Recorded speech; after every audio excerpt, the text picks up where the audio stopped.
Alright, I don't want to sound like Grand A here, but after the past 3.5 months, I just have one question. Where the video games? Where my video? Ah!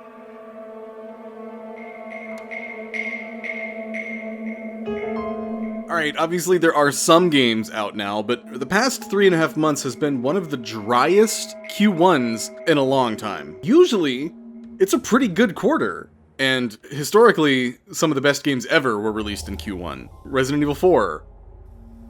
Other ones. To kind of illustrate where I'm coming from, let's look at the past 4 Q1s, because they were the best.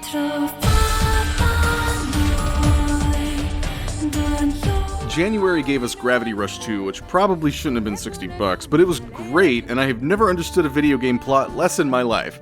You did play her game, didn't you? Yakuza 0, a cinematic masterpiece that I think might be one of the most enjoyable open-world cities I've ever played. Yeah, I said it. And I know this because I spent about 50 hours walking around 80s Japan playing the plethora of minigames, one of which is the best pool simulator I've ever seen. Resident Evil 7, a game so horrifically brilliant that it starts with a segment literally designed to make you unlearn everything you've learned about survival horror games. It's considered a contender for Game of the Year, but honestly it didn't have a chance in 2017. Because February we got Hollow Knight, a beautiful game that's so good that I don't think we deserve it. Then we got Nier Automata, a beautiful masterpiece that is so exceptional that I know we don't deserve it. Horizon Zero Dawn was also released in February of 2017, and some people probably liked it. March saw the release of the Switch, and I got one on day one because of course I did. So far, we've had 3 major open-world game releases in 2017, all of which were excellent, and yet, Breath of the Wild was so much better than every open-world game I've ever played that I still can't believe it. Yeah, I'm one of those guys. I absolutely adore Breath of the Wild. I think it is an easy 10 out of 10 game. Yes, I've heard all the valid criticism of the game, and I have processed it, and I fully understand it, but I do not care. This game is a masterpiece, and it proved that the open-world genre wasn't stale, it was just unrealized. Also, March had 1-2 Switch, which I would give either a 1 or a 2 out of 10.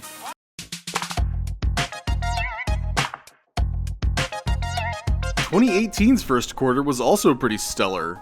In January, we had a double shot of indie pixel critical darlings with Celeste, the widely celebrated precision platformer, and Iconoclasts, the widely overlooked game that is the better of the two, in my opinion. Both are very good. It also saw the 1.0 release of Subnautica, a game which I think has only one Game of the Year award, and it's mine. It should have been all over the end of the year top 10 lists. I love it. And that month had Dragon Ball FighterZ, which is a game that I don't know anything about, but people seem to like it, and visually it was pretty groundbreaking. And January, still in January for 2018, had Monster Hunter World, a game that finally brought the series to the mainstream, but unfortunately it brought the series to the mainstream. February gave us another indie critical darling, Into the Breach, which was PC Gamer's Game of the Year. F***ing nerds. Nah, just kidding. It's a great game and is an example of minimalism done well. March 2018 had A Way Out, a game that would have definitely made my top 10 if I had played it in time. Find a friend interested in this game and play it. It'll make you feel like Kuzco and Pacha, I swear. Finally, Far Cry 5, and I have a lot of thoughts on this game, and no time like the present, I guess. Did I seriously spend this long talking about Far Cry 5? No one cares about this. Get it out of here. We're cutting it all.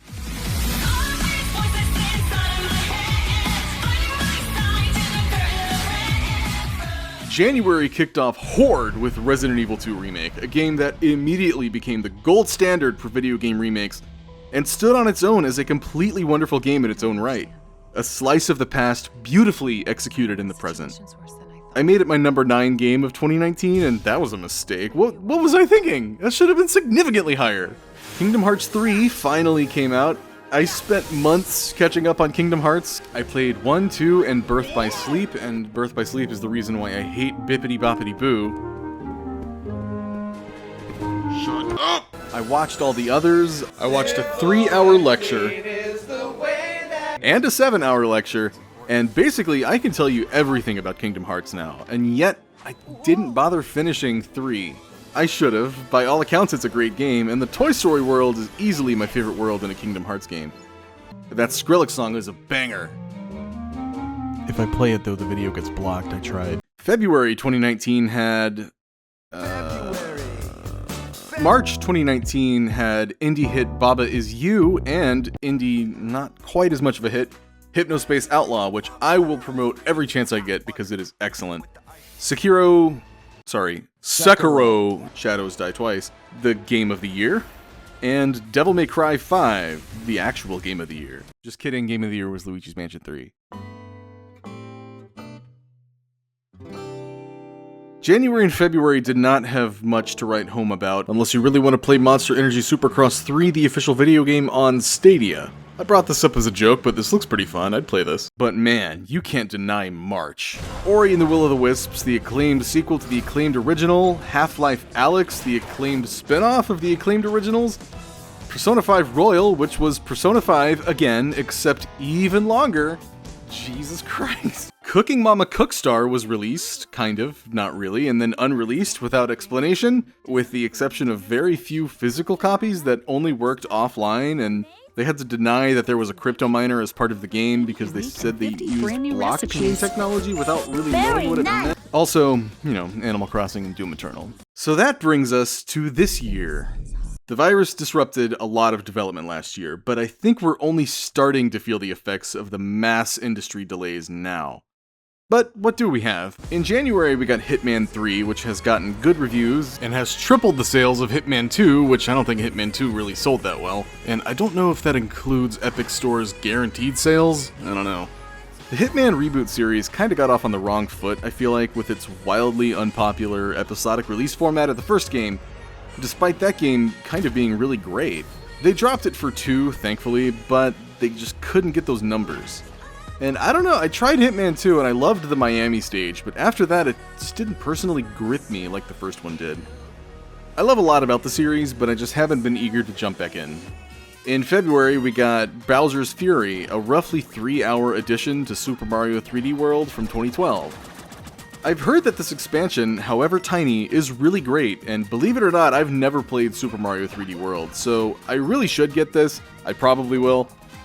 But something about Nintendo's full-price Wii U ports just always kinda sucks. It's hard to buy. I got Mario Kart 8, obviously, and Bayonetta 2, but ever since then I haven't gotten any of them. Persona 5 Strikers came out a year after it did in Japan. Atlas, please stop doing this. From what I can tell, this is kind of Persona 5's answer to Persona 4 Arena, except instead of a fighting game spin-off, it's a Warriors game spin-off, because that's all the rage now. I loved Persona 5, please do not kill me, insane fanbase of Persona 5, but I'm not really interested in Strikers, kind of at all. Or Persona spin-offs. Or Persona anymore for that matter, Atlas, for fuck's sake, make another Trauma Center! Bravely Default 2 is a pretty big one. I'm not familiar with this series, but from what I can tell, the first game has basically achieved a cult status, and it's considered one of the better JRPGs of its time, praised for its innovative turn-based gameplay and its amazing soundtrack. Bravely Second was less loved, but is also a thing. The closest connection I have to this series is Octopath Traveler from the same developers, which was equal parts incredible and disappointing. I was so mixed on that game that I told myself I would only play Bravely Default 2 if the word of mouth around it was overwhelming. And it really hasn't been.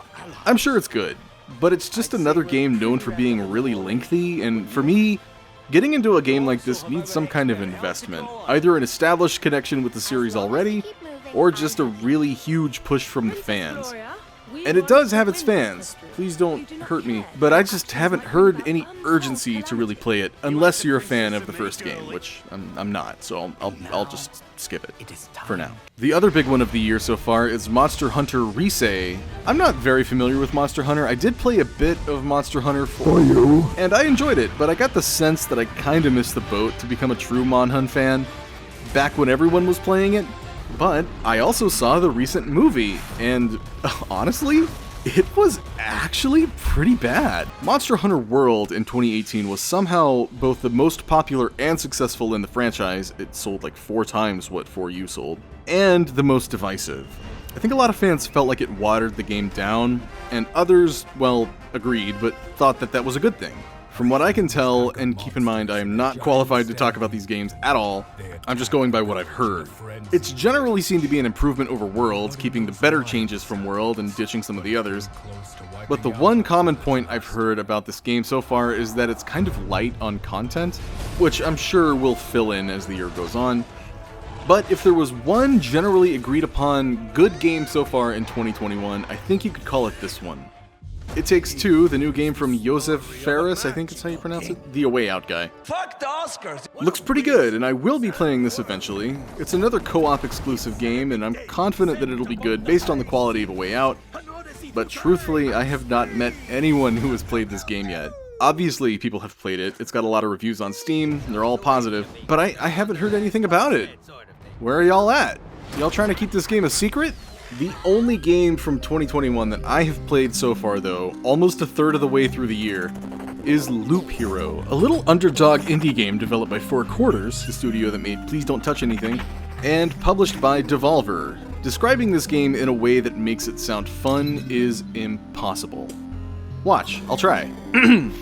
Loop Hero is a minimalist, old-school, deck-building, roguelite, auto-battle game where you... Hey! Get back here right now! It's good! See? It sounds boring, but I played the demo, which is unwisely not on the Steam store page anymore. You guys should really put that back on there. And when I played it, I totally got it. It's a really ingenious little game, and it treats minimalism in the same way that Into the Breach does, where it's not minimalism that looks like this. It's minimalism that looks like this! Although, this game also did lose me after a while. It gets pretty hard pretty fast, and I haven't played it in a couple weeks. I'm sure I'm not done with it though, and I'll pick it up again very soon. Loop Hero, Monster Hunter Rise, Bravely Default 2, Hitman 3. So like 4 more or less kinda sorta solid games from Q1. The narrow Venn diagram slice of people who are Monster Hunter fans, Bravely Default fans, Hitman fans, and fans of old school fantasy strategy RPGs, so I don't know, like 70 people total. They're pretty satisfied with the year so far, I bet. I don't know, they probably finished all these games by now too and are bored again like the rest of us. Then, if we stretch it, we can include the Mario expansion, It Takes Two, the Persona 5 spinoff. Omori might count if you want to include games that were released late last year. And then what else we got? Valheim is an early access game that's a huge Twitch hit. Or at least it was. Destruction All-Stars is out now, apparently. Ghost and Goblins got a remake, which is cute. Get the knife. Devotion is finally out. That's a 2019 game, but can we consider it a game from this year? Thanks for nothing, GOG! There's another Devolver game called Elijah, which seems cool, but I've heard it's very short. Yacht Club published a game called Cyber Shadow, which is kind of mixed. I've gotten one recommendation for The Life and Suffering of Sir Bronte, a game so small it's not even on Wikipedia's list of 2021 releases, and they put almost everything on here. Balan Wonderworld looked promising, and the demo was okay, but boy, that has been a complete train wreck. Oh, Cooking Mama Cookstar actually finally came out for real. A year later, apparently. Subverse. If we include April so far, which is technically Q2, there's still nothing. Outriders, which nobody liked. Oddworld Soulstorm, which nobody liked or played. Disco Elysium got more voice acting, I guess. Fez is on Switch now for some reason. And that's it! That's really it! Am I being entitled?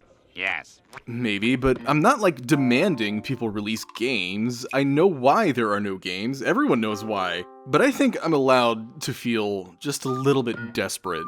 For 4 years, I've played new games regularly. Keeping up with new releases is almost a hobby within the broader hobby of gaming. I keep spreadsheets of upcoming games. I should not have admitted that. Speaking of upcoming games, is there anything on the horizon, Zero Dawn? Not really. Obviously, I'm extremely hyped for new Pokemon Snap coming at the end of April, so close yet so far away. But I'm not under any delusion that everyone is excited for this game. New Snap probably only appeals to kids and a narrow slice of particularly nerdy 29-year-olds. And there's always the chance that it'll just suck. I really hope not. Resident Evil Vatage is coming for fans of the Resident Evil series and tall goth mommies alike. I'm a fan of at least one of these things, and I'm not going to tell you which one. But I do plan on playing this, it looks pretty good. Deathloop is the new game by Arcane, makers of Dishonored, which is one of my favorite games ever. And I'm super excited for this, and it's coming out in May, and... wait, come on! Yay! Delaying games is super good. You go, Kings.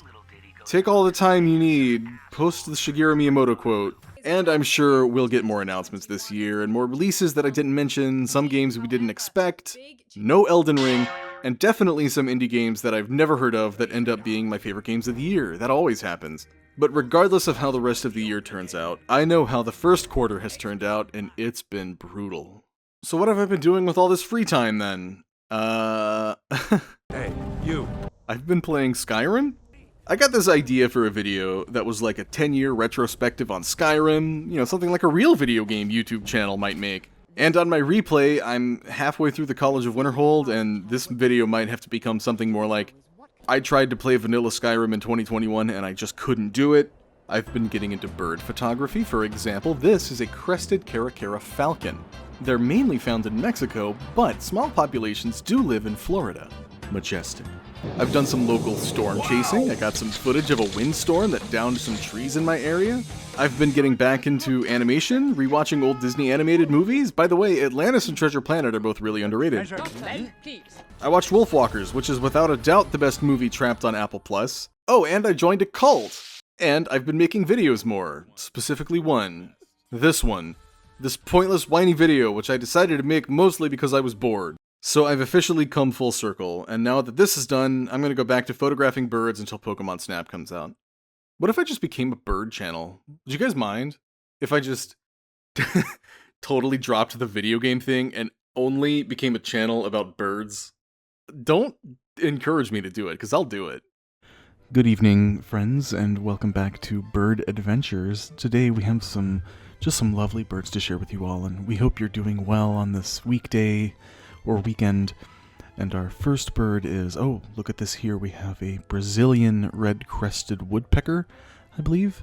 These are found in mountainous regions on the Rocky Mountains, and they mostly feed on shrimp, which gives them that beautiful red color. Just amazing. And here, oh, of course, we have the Australian raptor emu, known for its dark orange eyes and its incredibly violent tendencies, but really, they are quite majestic, especially when they're just, you know, nice and sedated. Oh, here we have a, look at this. Wow, we have a golden pine finch. This is a juvenile because there's hardly a lick of gold on him right now, or her, at this time, but I believe these are native to the Galapagos Islands, where they are considered a very, very bad luck charm. And here's a, oh, look at that. Wow, this is, I believe this might have been the golden finch, now that I look at it. I'm not exactly sure. This certainly has a lot more gold, but here it is on a roof among some trees, it looks like. I believe this is the emu again from before. Sorry that got mixed in again. We will take care of that. And just go ahead and move on to the next bird. My word, look at this dock full of ducks. Just this mallard duck, I believe it is. The mallard is the largest duck in North America, and it has been the inspiration for many beloved characters, for example, Donald Duck and indeed Darkwing Duck. Now, see here, this is actually more of an American possum, I believe. I don't have my glasses on at the moment, but if I'm not mistaken, this is not a bird. We're gonna get Edith on this. She's our bird expert. Edith, are you?